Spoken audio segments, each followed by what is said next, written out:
don't think that I ever thought about judo, but when I read about it, and I was a pretty good wrestler, but I hated boxing. And I did box for the army, and I was quite a good athlete. And I used to do the well, we used to call it the hop, step and jump, the long jump, and what we call the standing broad jump. No, they don't use it now because it actually affects the kidneys. It was 10 foot 3.5 inches, and I won the Canadian Army standing broad jump, which was in the 1st Canadian Division. It was the Canadian Army then, and that sort of held me along. I was a damn good athlete at that time, and a good fighter, because I never gave up. During the war, I was a staff sergeant then, and an instructor, and I used to teach certain soldiers who had to go through, because I was with the Canadian 1st Division at the headquarters there. Anyway, what happened was that it was something that cropped up, that my commanding officer was Captain Saint Laurent, and he was quite interested in teaching these youngsters how to use their hands to avoid being knocked about, killed or whatever. And he said, will you take the job on? So I said, yes, certainly. And it was how to kill people, kill your soldiers with bare hands. I didn't like it, but there it was. When I came back from Canada, my leg was in a very bad state. I tried playing tennis, but I was always a fighter.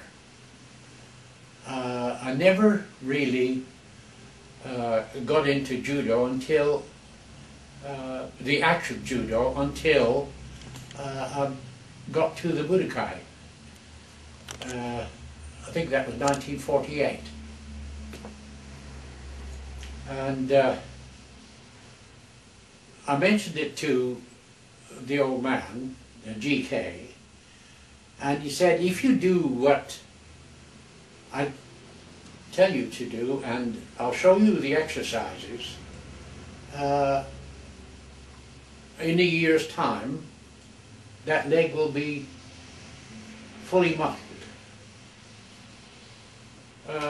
He was right. By 1949, Ralph Smith and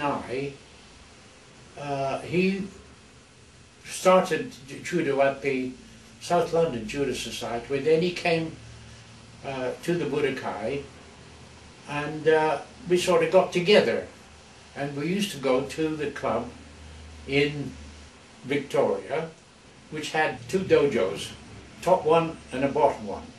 We always said that the bottom judo, which was 20 by 20, was a smelly one.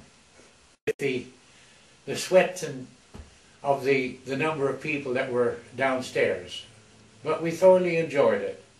And then GK sort of took me on to develop certain movements which I could use with this leg of mine. He mentioned it to Percy Sekini, who developed movements for me. I was very strong upwards, but my legs were not as good as they should be. I then, well, we got into what we called the lineups that we had, and it was the red and the white. And we had a long lineup of, say, probably about 20, and you fought until you were beaten. And then somebody else took over. There was one incident that I had, I think this was in 1950, Ray Jackson, who I think you know as Jack, the cartoonist, we fought until the last one. And we got through to the last one, and as we got to the edge of the mat, there was a wooden seat that we had, that I think they were school seats. So I just stood up and I didn't do anything. All of a sudden he just turned on me and whap! I just got thrown. And the old man said to me, never, ever let go. Just make sure that nothing is going to happen, but you got to fight until the last second. I was working on Soyanagi and Yashihari, and there we were, we did Uchikomi, I think, for about a half an hour on each movement. And I developed Soyanagi to such an extent that I could throw most people. I first saw him when I went to the Judoka. He, in those days, was a very fit man.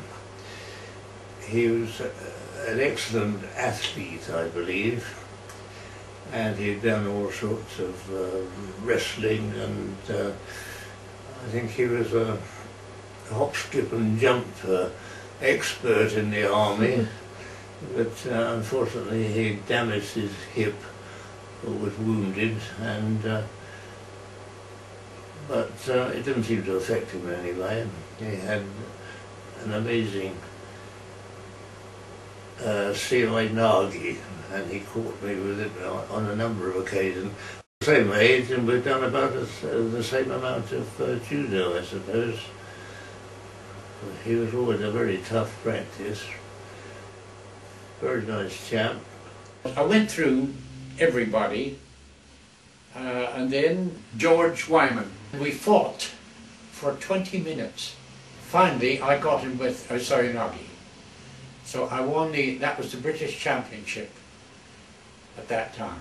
I think it was either November or December. We went to Paris. And I went through an Austrian chap, and then there was an Icelander, got through him, and then I got, yes, it was Anton Racing, who weighed about 20 stone then, and here's me with about 12 stone, and we fought for about 4.5 minutes before he caught me with a Uchimata. And that was the end of my first international. I travelled with the old man doing katas to Dudley, Manchester, various places. I was the one that was being thrown most of the time. Most of our katas were in either cinemas or stages where you had a slope. And I had to be very careful that I didn't roll when he threw me. Our best katas, I think, was Nagano kata, and that I thoroughly enjoyed. I was 54, and I fought my last international against Brazil. I thoroughly enjoyed judo. One of the best days that I had was my second dan in 1955. And I went through 6 brown belts and first dans, and then I had a lineup of 12. And I went through 11, and John Cornish took me right to the 4 minutes. And then there was a chap, the last one was a chap from Brighton. He was a big chap. I choke-locked him. What I was very concerned with was that on his way home, he had a stroke. When I mentioned it to Leggett, Leggett said, don't worry about it. It would have happened anyway with him. And it sort of put me back. I didn't like choking people. I got my second dan. I got my third dan, but the BJA lost everything there. For some reason or other, it disappeared. Hello, dear old Zip. we haven't met recently. Of course, I'm being interviewed at the moment and I can't really describe what I want to say. We've had some wonderful times together. You were one of the toughest men I've ever come across, and remarkably fit in spite of the damage to your leg. I hope we meet again soon, and keep your chin up. I think you're a remarkable chap to shrug off all the problems you have. It's an inspiration to us all. I wish I could do the same thing. God bless you. I first met Allan Zipeure, or Zip as he's known to his friends, at the Budokai about 1954. He was one of my first teachers. Now, Zip was one of these very hard, very strong judo men who did extremely good ashiwaza, particularly technique that had been taught to him by Gunji Koizumi. And many times on the mat, I would have an extremely hard time being thrown about by him. In fact, as a lower grade, I would be on my back more than I would be standing. I saw Allan in competition, I believe that would have been at the Albert Hall, because we used to put the shows on at the Albert Hall. Also, he was in the British team at one time, and I believe in European Championships. Now, there was a time when he actually fought Gizink. He came through with a group of very good judo men in those days. There would have been Dennis Voss, Dickie Byrne, Doug Young, to name but a few. So the standard was extremely high, and Zip more than held his own amongst these people. As a teacher, I found, as I said, I found him very, very helpful. You go and ask him any question you like, and he'd be prepared to teach you, and teach you properly as well. Hello, Zip. I can't believe you're 48, because I'm about 45 myself now. And it's surprising that I just heard that you were there the first day the Budokai opened. So I can't figure it out at all. Right, all the best of luck on birthday. John Corney, sign off. My first recollection of Allan, or as he's generally called, Zip, is probably about 1949, and I remember going on with this strange Canadian chappie